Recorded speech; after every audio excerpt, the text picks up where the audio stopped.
আচ্ছা সাকাই, ঈদের আগে যে তাকবিরে তাশরিক কোয়া লাগে, এটা কয় তারিখের থেকে কয় তারিখ পর্যন্ত কোয়া লাগে আপনি কি জানেন?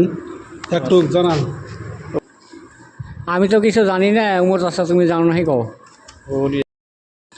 আমি তো জানি না, তাহলে নন হুজুরের কাছে যাই শুনে আইসি।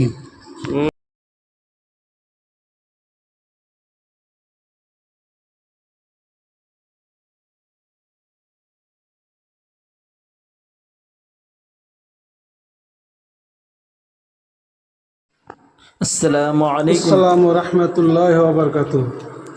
আচ্ছা হুজুর, আমরা একটা বস্তু জানার জন্য আপনার কাছে আসলাম।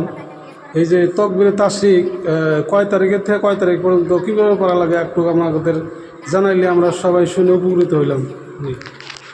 হ্যাঁ মুরব্বী সাহেবরা, আপনারা খুবই সুন্দর একটা প্রশ্ন করছেন যে এই তাকবীরে তাশরিক কখন থেকে কখন পর্যন্ত পড়া লাগে আর কাদের উপরে পড়া ওয়াজিব, ওইটা আপনাদেরকে ভালো করে বুঝাই বলবো সুন্দর।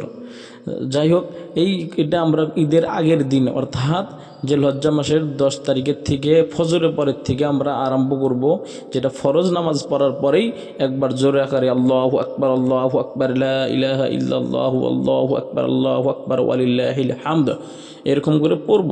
আর প্রত্যেক পুরুষ এবং মহিলার উপরে পড়া এটা ওয়াজিব।